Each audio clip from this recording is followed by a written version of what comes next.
Here is our step-by-step method that we're going to be using that is super simple. The first thing that I want you to do now, if you're multitasking, please come back to me. Make sure that you are workshopping your ideas as I move along because I will break down each category in detail. Right now, grab your notebook and write it down. What I want you to think about is one grand goal that you're going to accomplish for the next 30 days in Ramadan. The second thing is you're going to think about the action that will lead you to this goal or will help you achieve this goal. Think about what do I need to do in order to create an action that will help me achieve this goal for the next 30 days or beyond. Now make sure the action is one, not two, not three, just one action that you're going to take on a daily basis. And when it comes to the habits, what I want you to do is think about the habits that are going to help you achieve your daily actions to make you consistent, and this is going to be considered your cues. Now, the Ramadan goal recipe for success has to be in three parts. The first one is that it has to be worship-based, it has to be challenging yet achievable, and it needs to have the ability to be integrated within the next 365 days. Now, here's a mistake that you might run into.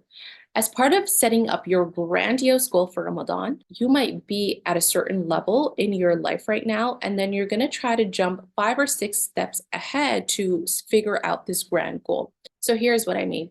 Let's say, for example, you typically read 1 page a day in Ramadan and you finish 30 pages in Ramadan.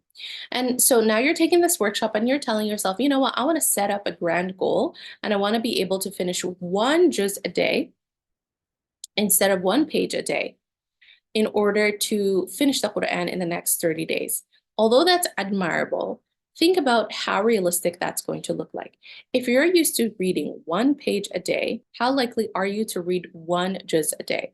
That means this kind of goal is challenging, but it might not also be achievable because to read 1 juz a day requires a different skill set than reading 1 page a day. So if your goal is set up to be not so achievable or realistic to your current life, not only are you not going to be consistent, or even if you do achieve this goal, you're going to end up burning yourself out. So what ends up happening, which is the mistake that I see a lot happen in Ramadan, is people are going to be setting these grandiose goals, like I told you. So their energy is really high up, they're in the spirits. And what happens is towards the end of the month of Ramadan and throughout the year, the motivation and the energy to maintain this kind of worship goes downwards. It starts to decline.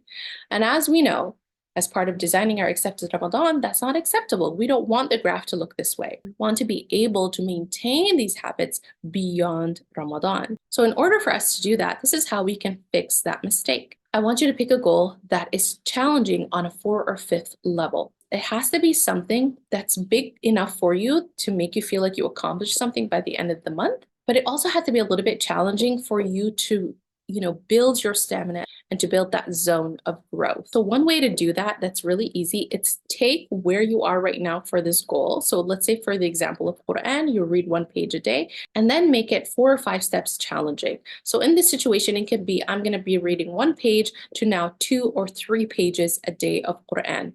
Now this, not only is it a little bit challenging, but it's also achievable and it has the ability to make you consistent so that even though you're not setting that big goal of I'm finishing the entire Quran in the month of Ramadan once or twice, you're starting out small, but the graph is going to go upward because now the goal is we're going to put actions and habits into place in order for you to maintain this kind of worship throughout the entire year.